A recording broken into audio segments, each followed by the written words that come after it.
Good morning. Thank you all for being here today. And we are here as concerned New Yorkers that we all love New York. Everything that happened in the campaign, how do they say about it in Brooklyn? Forget about it. It is what it is. And whether we like people, don't like people, the one thing that we all hold in common is we all love New York. And we want New York to go in the right direction. And we want New York to thrive like it always has.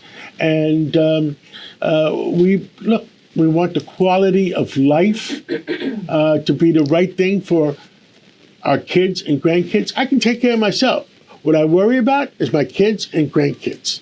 And besides the quality of life, at the 5 o'clock show, me and Rita Cosby play Exodus.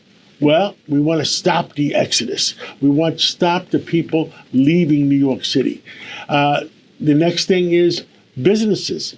We want to make sure that businesses don't panic because of anything that's stupid that may happen. And we're concerned about businesses.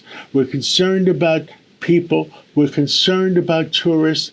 We love New York, and we want to make sure New York thrives and doesn't go backwards.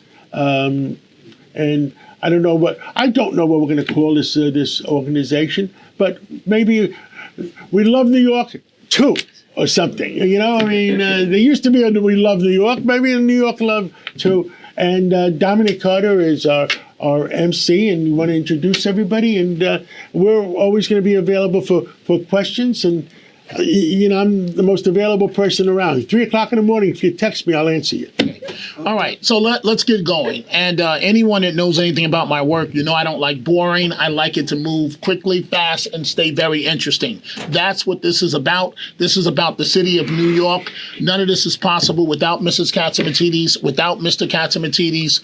And so this is about the 8.5 million citizens of this great city under our new mayor-elect, Zohran Mamdani. Let's introduce the panel. We're joined by a very great group of New York leaders, former NYPD Chief John Chell, right there to my far right. Former governor of the great state of New York, David Paterson. We are also joined by the lovely Catherine Wild, president and CEO of the Partnership for New York City, the city's leading business advocacy organization. You talk politics in this town. Many of you have interviewed him. Political consultant Hank Scheinkoff right there, and the lovely Suzanne Miller representing the real estate community. And again, folks, this is going to be an open conversation. If you have something to say, folks, come on in and say it. You don't have to wait, Mr. Katzimatidis. Maybe we'll have an opening statement. Okay, fair enough. John Shell, should we start with you? Or? Right. So as a citizen of this city and a member of the NYPD for 32 years, the NYPD in the last couple of years has fought so hard to turn around this city as it relates to the terrible laws that was bestowed upon us. And there is no going backwards. We have to keep working. We have to be funded. And we got to protect this city, because without public safety, we don't have any of this. Governor? So the mayor-elect, Zohran Mamdani, appointed Dean Foulihan as his first deputy mayor. I knew him from Albany. He was a budget director there and did a great job. But he said something the other day that I think has meaning in this conversation. He said, the people of New York have spoken.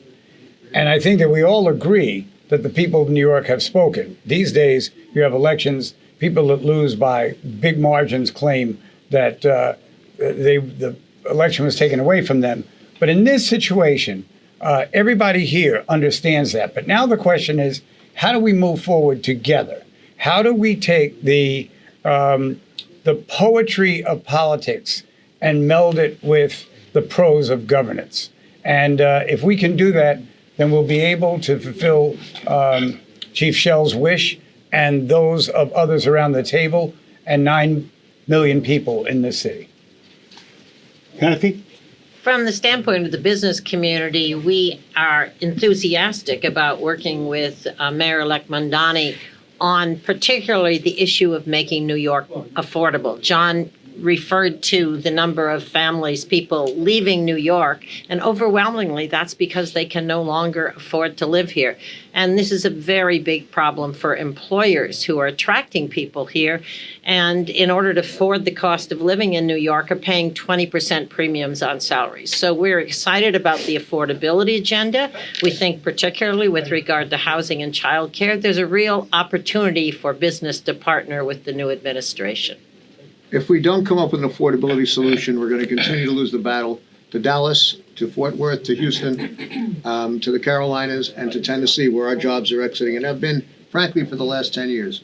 Affordability also means the population changes, which means more crime. And the facts are we are undermanned in the NYPD. In the interest of disclosure, I represent New York City detectives and unions throughout the city, probably about 150,000 uniformed and non-uniformed personnel and retirees in New York City. So the perspective we have is somewhat different. We have not met the mayor-elect at the bargaining table yet, nor have we talked with him about the things that have to be talked about. But I can guarantee you, based upon past history, that the relationship won't be contentious unless the mayor makes it that way. So we look forward to working with him, all of us. And if we don't, New York City will continue to become unaffordable, and we're going to lose more people, and we're going to lose the people that provide the services that make these industries run, and we won't have those industries. It's just that simple. So therefore, the mayor-elect has a lot to ride on, and I think Kathy Wild is exactly correct. On the real estate side, both residential and commercial, we've had banner years. On the commercial side, we've got over $5.5 billion in sales, and we see leases going on past 2032. We want to keep this as it is. On the residential side, it's booming. On the commercial side, it's booming.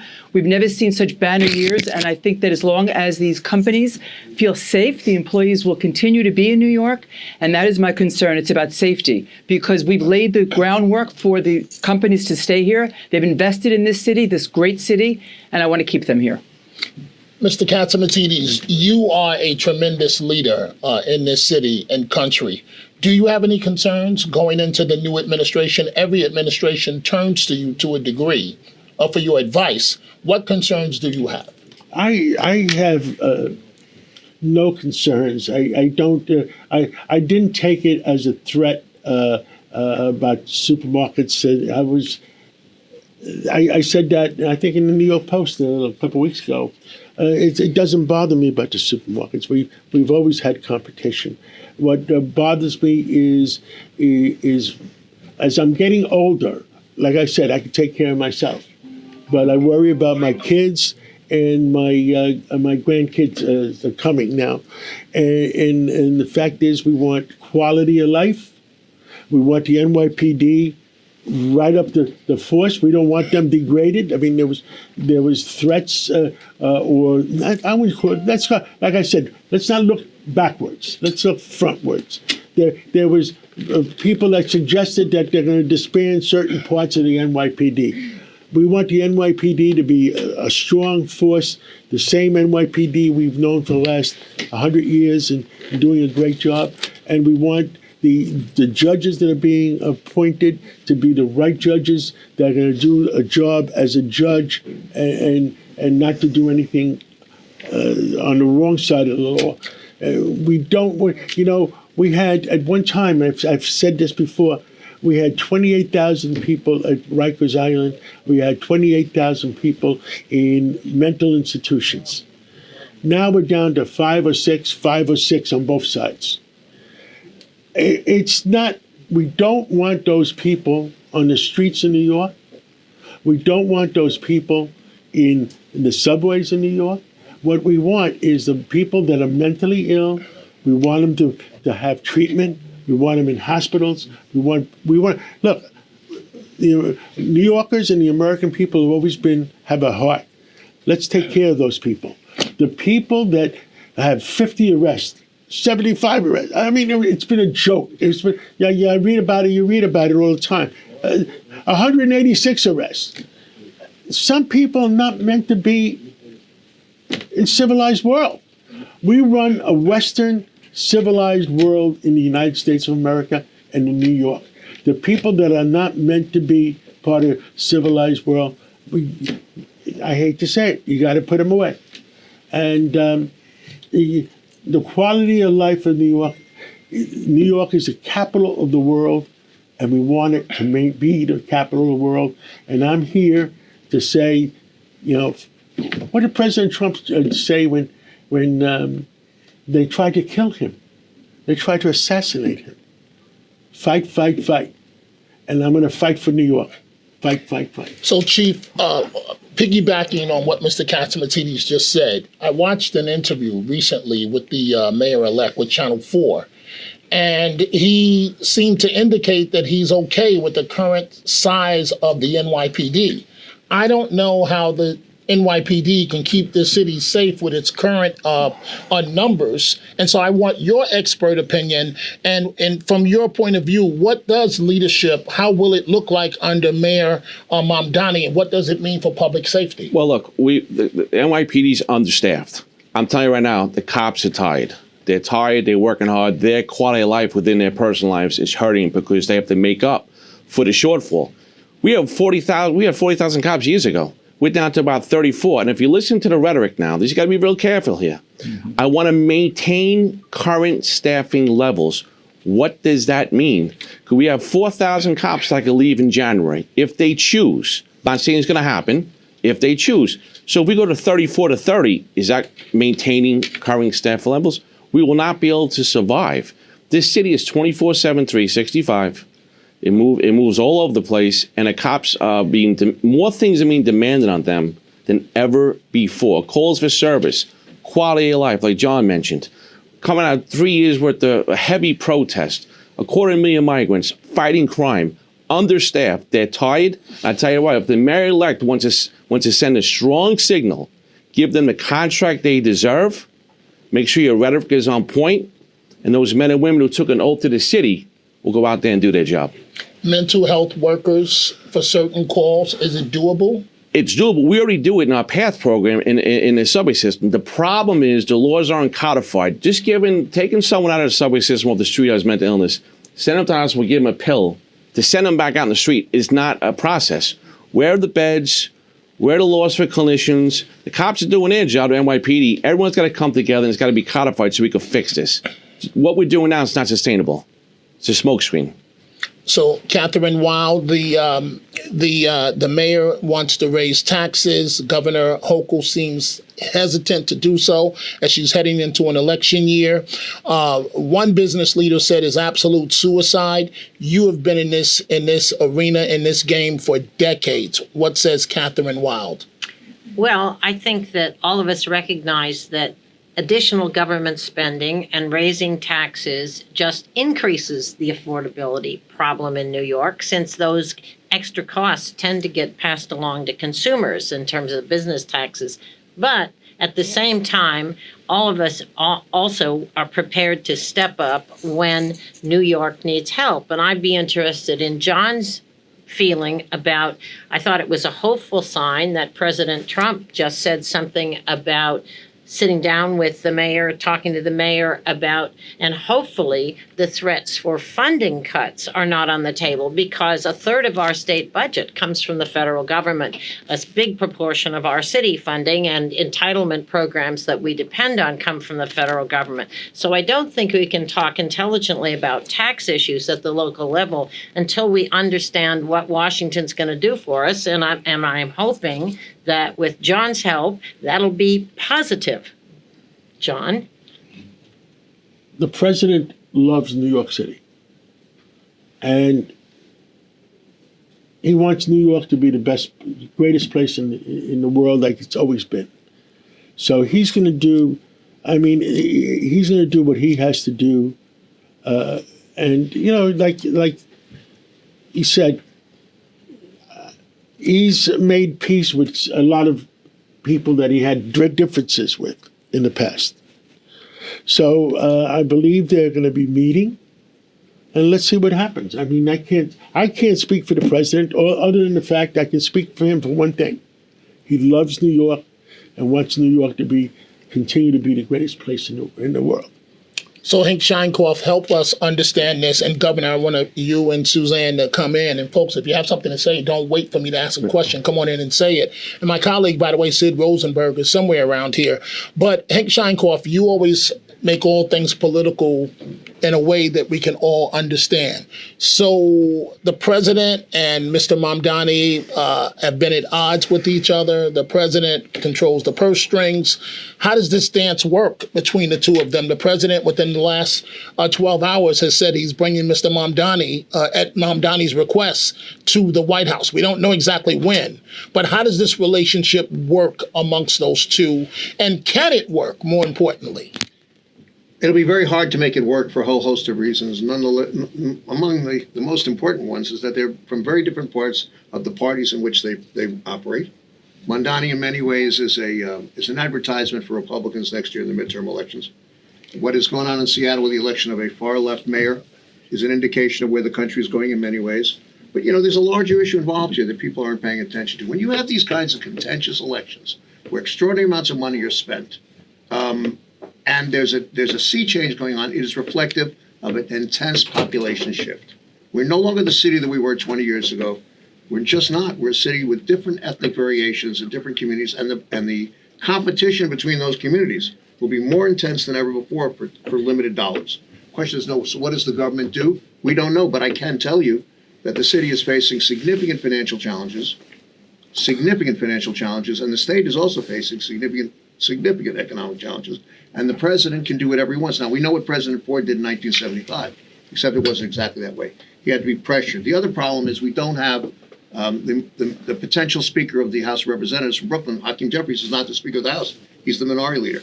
Who's going to go to Donald Trump as our messenger within the government structure and say, by the way, in order to avoid a bankruptcy, for example, which is not out of the question, what are we going to do? And that is the real question we face. Therefore, I think it's up to the business community to give the mayor some backup to figure out how we're going to deal with it. And these are serious questions. And by the way, they're not going to be resolved in Albany. Even though the mayor is a socialist. It doesn't matter. Can the United States of America afford the greatest city in the country with the heaviest population, the greatest mixture right now? Can it afford that city to fail?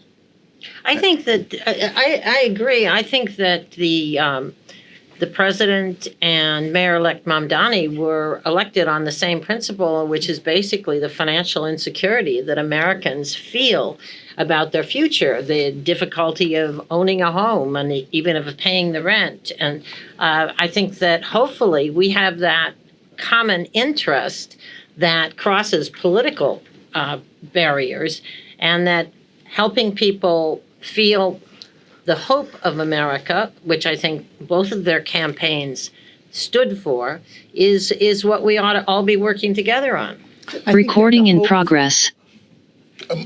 Much has been said. Let me just ask you this question, Suzanne. Much has been said about many people fleeing New York with the election of our socialist mayor to take office January 1. You are on the front line of the real estate community, one of the best to do it.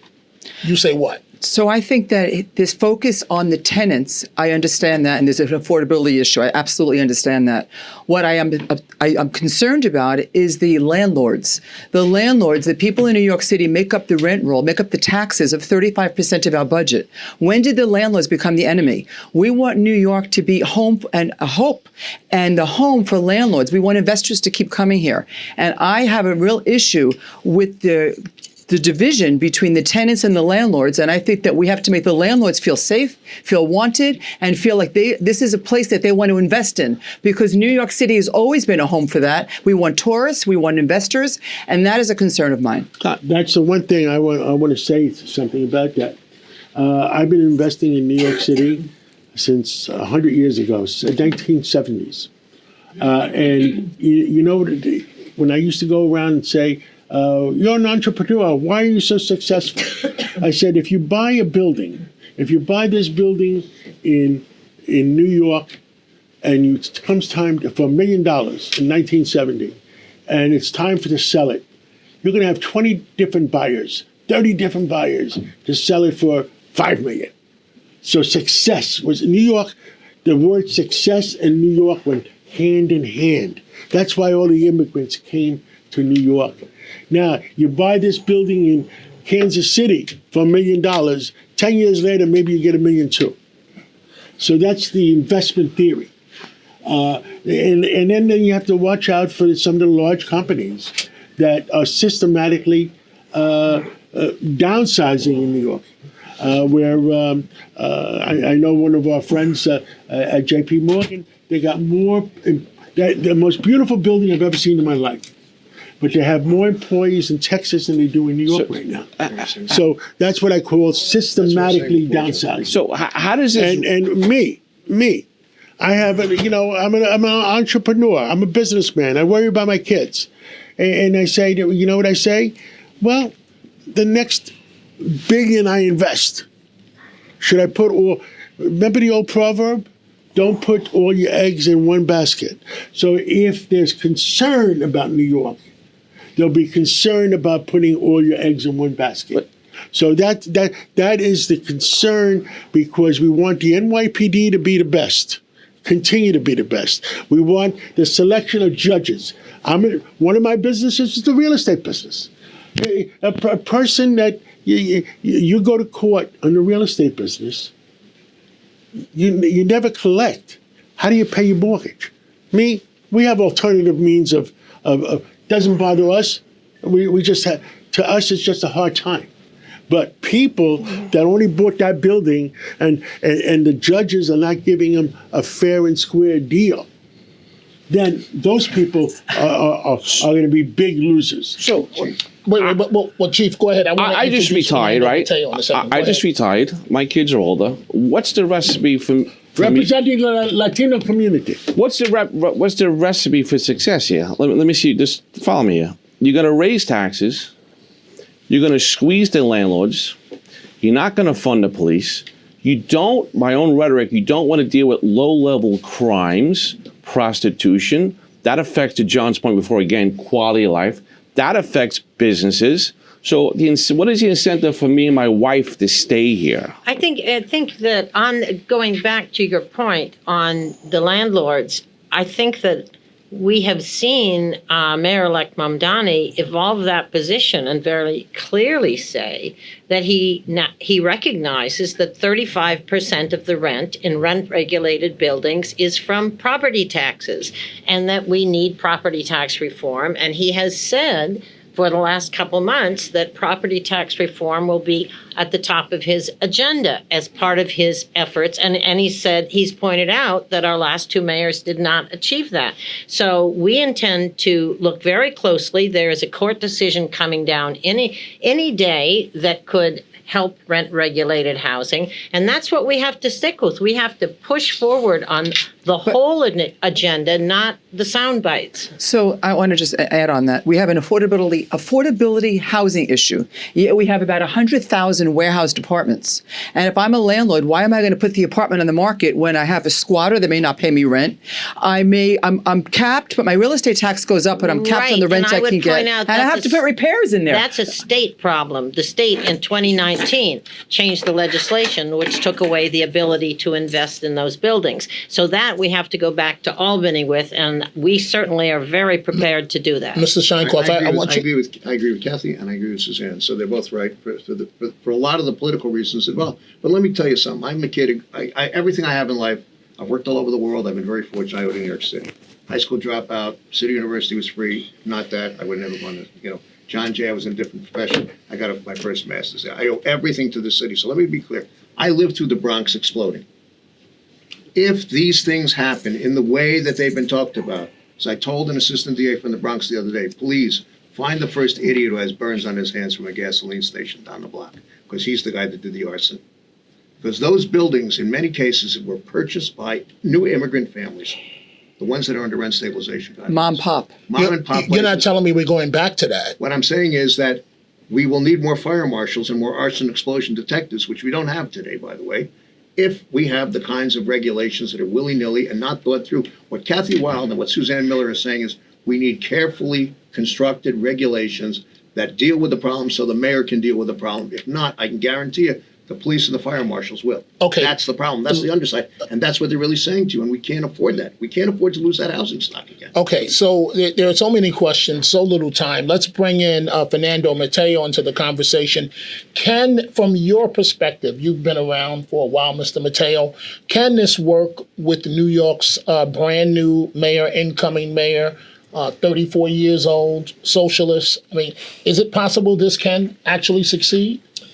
Well, we know from experience that mayors don't really determine what happens in this city. They have watchdogs. They have a governor that we need to watch over him. And in this particular case, we have a president that gets involved in city issues, okay? So all of the things that he said and he did and he promised on the campaign, guys, that's over. You know, he promised things that he can't deliver. Why are we speaking about stuff that may not happen? Let's talk about what's going to happen or what should happen moving forward, right? Let's not worry about problems that don't really exist right now. These problems we're assuming may exist. But you know what? Once he's there and he realizes that he has a city council and he has a state assembly and a state senate and a governor who basically decide what happens in New York City, things are going to change rapidly. So I'm not afraid. I grew up in New York. I've lived here my entire life. I'm not afraid of what he says he is going to do. Try to do it and see what happens, okay? We should worry right now about next year's gubernatorial race. Where are the Republicans in town? That's what I want to know. Well, I think how are we going to balance this? I think what we have to do is Governor Hochul is the chief responsible person for the state. I mean, am I correct? For the next year. For the next year. Well, for the next year. Yeah. And there's an election next year. So I think that people are going to look at her to make sure that New York City, the right thing happens by New York City. I mean, that's all the way I can look at it. There's a big question. There's a big question. That's the big question. She has to do her job. Yeah, she does have to do her job. There's a big question. So, brand new mayor, 34 years old, Democratic Socialist. What actually happens in the first 100 days? By the way, the only thing that upset me, Hank, the only thing that upset me is you keep saying Democratic Socialist. And I was a Democrat at one time. You know, I was a Republican. But when he went to vote, he specifically said, and it was it's a secret ballot. He specifically said, I voted under the Working Families Party Socialist Party. He did. Well, here's the problem. Both of our parties are weak. One is all the way on the left. The Republican Party is not. You know, go back to Doesn't exist. Well, hold on. Doesn't exist. We had Republican elected office holders in Queens of significant numbers. We had significant numbers of elected Republican office holders in Brooklyn.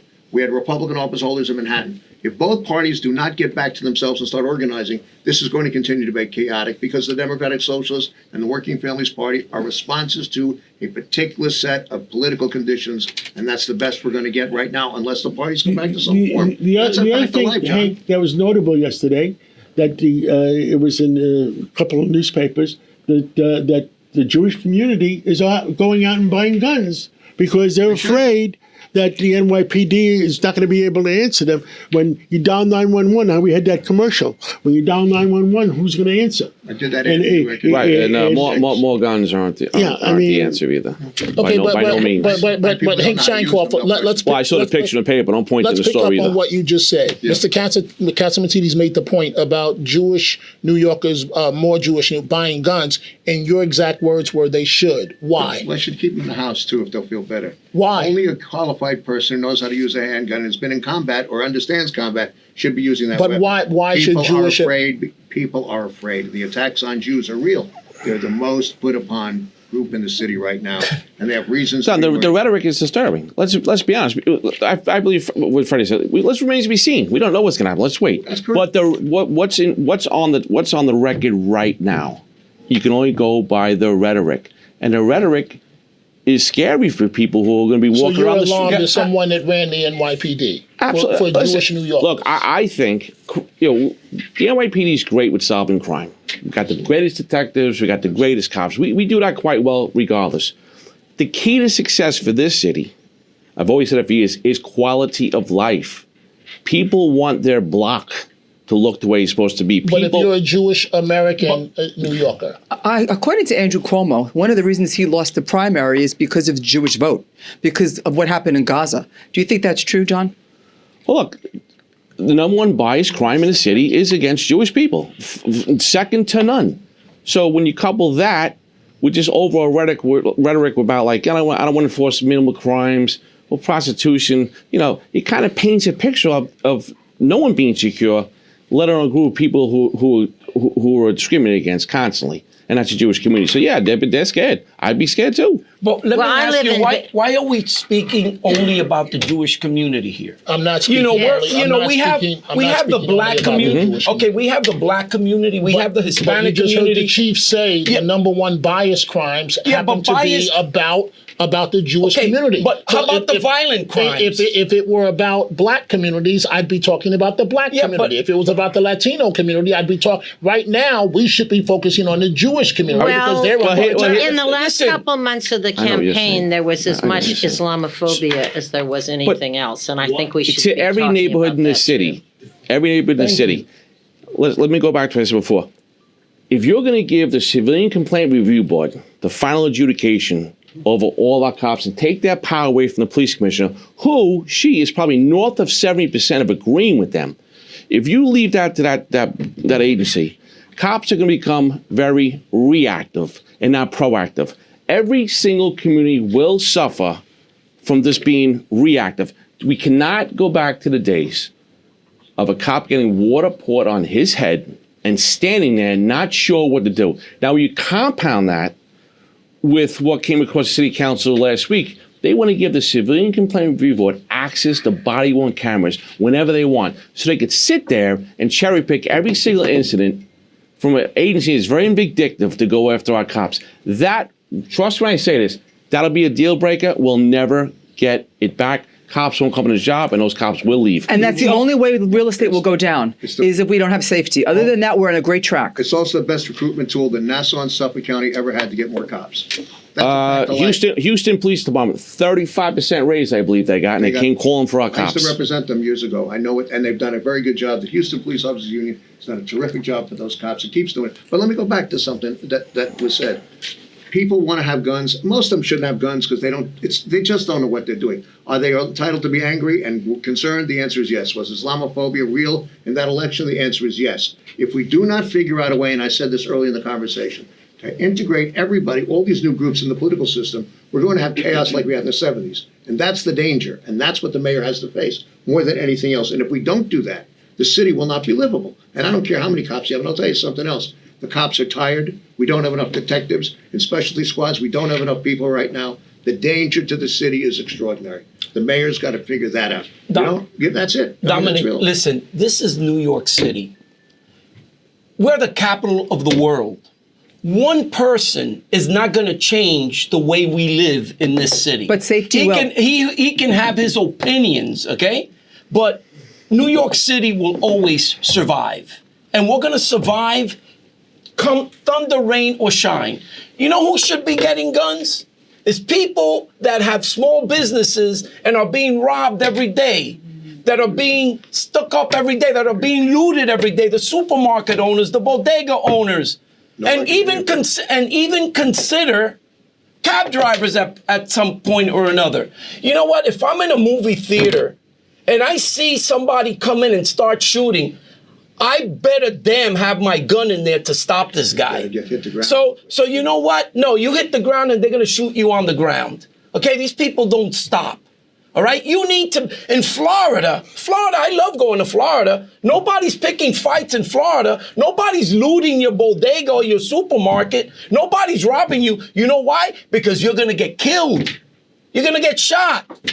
You know, we have to stop being so afraid of having responsible New Yorkers getting weapons if they need to protect their businesses and their families. And the other thing, they're responsible people. The other thing is Nobody's the protesting on the police streets, not department. John Shell, the Yes. police department has to feel that somebody has their back, because if they don't feel like somebody has their back, and they're going to go to a civilian review board that's run by somebody that doesn't love police officers, then why should they stay? The locker room in a police department is very, very fickle. All right, we don't work well in the gray area.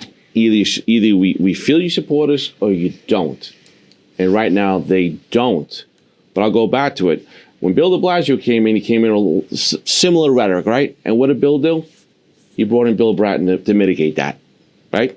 And in all fairness, the first 4 years of de Blasio term, he gave us what we wanted. It went. So Mayor-elect Mandami has to do the same thing. Exactly. I would think, pay the cop, pay them. They're out of contract. You want to tamp down this rhetoric right from the get-go? You want that locker room But it's to not budge? just contract alone. It's not this contract, but It's not that contract alone. It's not. Who's going to watch your back? No, of course. Well, so I And said. don't complain about tax increases. So we Well, have he's going to about come. 10 I'm minutes. told he's coming from my house in Staten Island. Chief, we have last I about 10 checked. minutes left. Well, I think we have to go to questions because a lot of people. Okay, I just want to ask this one last Fine. question, and then No, we'll go no, to no, questions. no Mr. problem. Councilman I got Tibbs. here last So- and I haven't spoken that You much. spoke too you much have, already. you have. Freddie can take my question. I barely my son, Freddie. You Now, mentioned I don't know what happened to Governor Patterson. Governor Patterson is one of our best friends and most respected people here. He got up and I lost him. Well, I sat Well, down. and What let do you me just want? go- Yeah, let me but we just always go- have extra chairs. let me Took his just place. go around the table. I want everybody to answer this. Jessica Tisch, the police commissioner. I guess a yes or no. Does she stay on the job? No. I hope so. Was he yes or no? I hope so, but I don't think she will. Yes. I hope so. Yes. Okay, so you want to open it up for questions? Let's open it up to questions. Okay, Who's the- fair enough. who's the senior person Marsha here? Kramer is Marsha gonna go Kramer first is the here. senior Kramer's the person here? senior person Marsha here. Kramer. He's got a battery muffin. What I'd like to know is this, why are you guys here? Why? Because we love New York. No, but Bottom line. What is the message that you want The to message send? is we want to save New York. Question. What is the message that you would like to send to the new incoming mayor-elect about why you're here and what you want him to do? We want to help. What? We want to help him, support him. He's our mayor. This is I think it's great that John's bringing this group together to try and bring New York City back together again and make sure that the new mayor understands that no matter what happened in the campaign, who was on what side, he's the mayor and we're with him. The campaign war is over. Excuse me, Kathy Weil, help him to do what? Can you I heard identify yourself so we know where you're from? My name is Greg Kelly. I work at Oh, WABC. Greg, I can't see you. I can't see that far. If you don't mind. Make New York, what I said I'm before, not make done, New York more Kathy. I'm affordable. not done. Dominic, what would you like to say? What can we do to make sure that our media, which was so inept and polite during this campaign to Zoran Mamdani, ignoring the horrible, divisive, anti-Semitic statements and positions, giving him a free pass? Oh, well, we asked him about it. It didn't make their news. What can be done to give the media in New York, and I probably nothing at this point, I'm the expert. because they were a disaster in 2021 and they were a disaster this time around. Your thoughts on that, if you don't mind. And Kathy, did you say Islamophobia was a factor in this campaign? Because if you believe that, you never had any idea what makes New York great or makes New York better. And you were the one at that table who gave Mamdani a stamp of approval when he needed to be chased out of town. And that's on you and your previously credible organization. Dominic, first to you. Your thoughts on the media giving This is a news question? Yes, This is a Greg, news question? we're here for a civilized discussion, okay? I believe the question. We're here You for a should be on the civilized panel. Trying discussion. to make my voice heard. Dominic, your thoughts, please. We have to return to the days of covering mayors straight up. I recall back in the day, Melissa Russo, Marsha Kramer, Gabe Pressman, myself, a few others, there were no passes. No matter what the issue happened to be, we held your feet to the fire. And so, honestly, I believe that the press corps, the City Hall press corps, has to do a little bit more aggressive job in covering our mayors, being fair, but in covering our mayors and covering every aspect of it. I'd like to see the media the City Hall press corps, Greg, go back to the days of what we used to be. I'm the expert, okay, without being arrogant. I've been around the reporters in this town all my career. It's time for them to do what they know how to do, which is beat the crap out of these politicians and let the politicians have to begin to answer. And they don't want to answer, and that's the problem. We have terrific reporters in this room. Let them get in the city hall and beat the crap out of this guy. That's what they're supposed to do. That's their job. Agreed. And guys like me are supposed to do our work. And we're not Were you doing able to our work. answer And that? that's the problem. I'd like to answer Marsha Kramer's question. I am here because I care for New York City. I am here to make sure that whoever occupies a seat at City Hall, in this case Mandami, succeeds. Because this is my city. He works for me. He works for us. We tell him what we need. And this is how, I commend John for putting this together so that I can at least raise my voice and express my concerns, because I represent thousands of bodega owners, thousands of cab drivers, and I am a true New Yorker.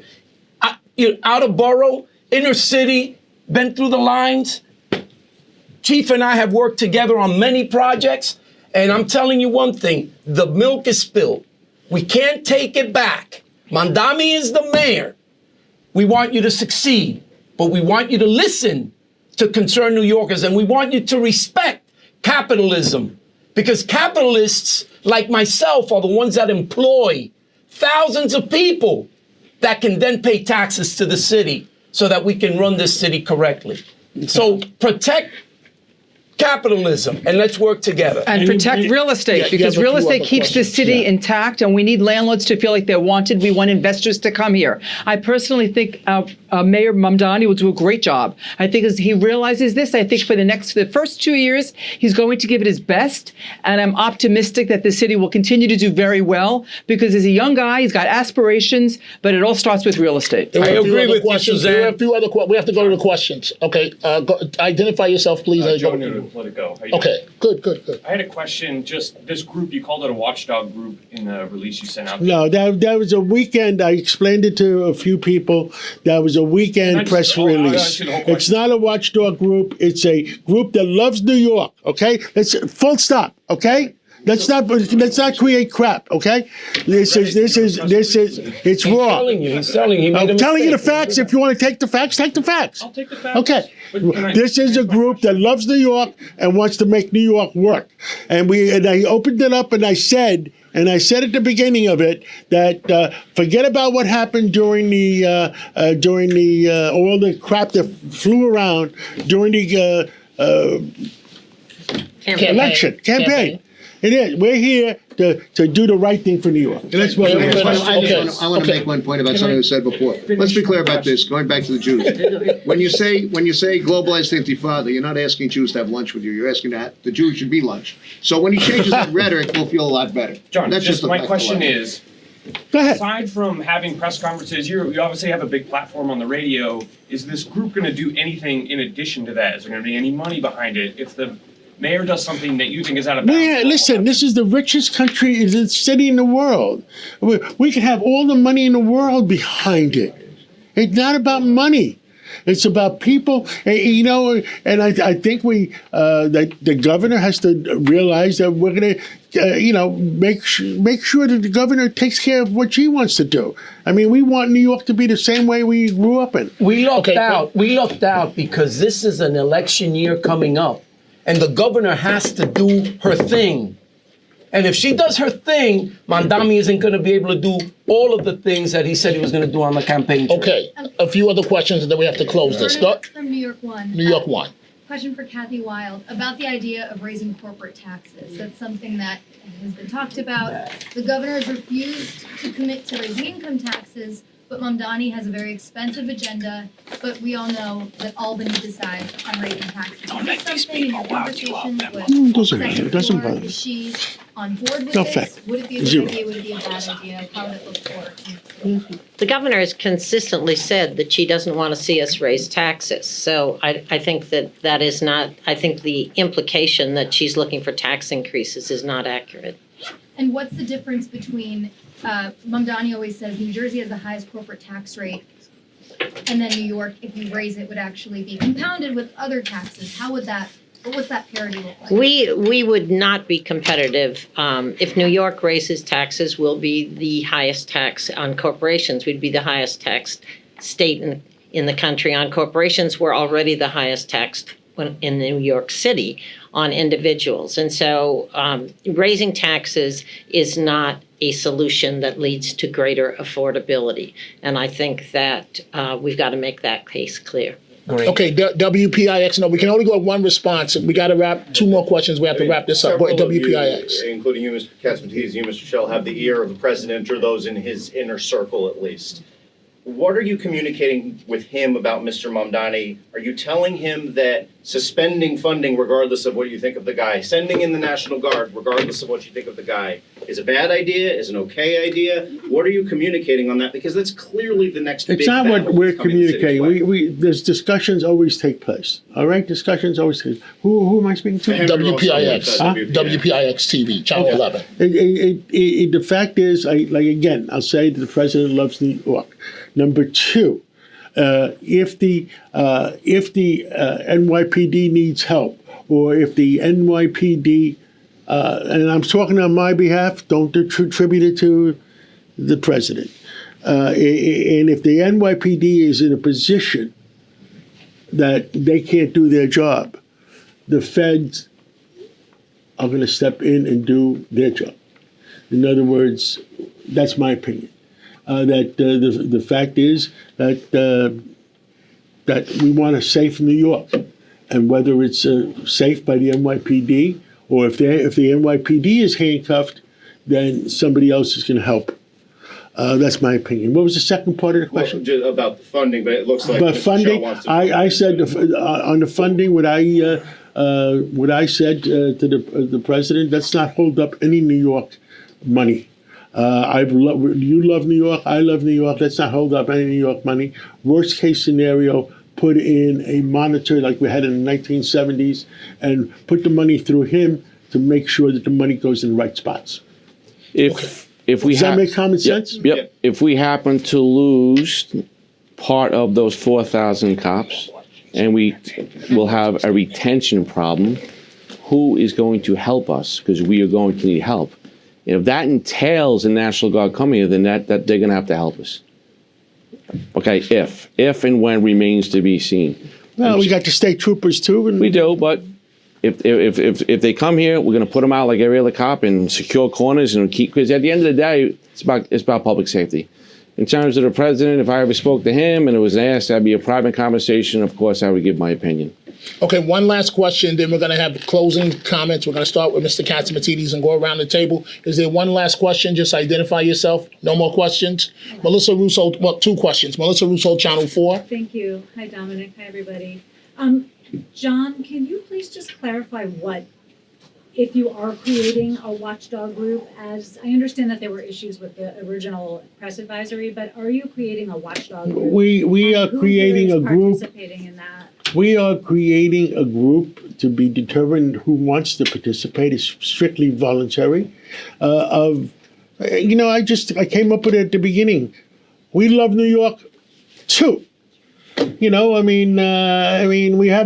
New York love. We love New York one, New York, right? So why not have we love New York two? And we just want to do the right thing for New York. We don't want to use the different words and vocabulary just to create headlines. Chief Shell, how likely are you saying you think it is that there will be an exodus of police officers? Because I think I just heard you say that if that's the case, National Guard might be necessary. And also, can you just clarify your comment about whether or not a pay raise and a better contract, how that would impact some of the criticism or the fears that are being expressed about Mamdani's policies inhibiting crime?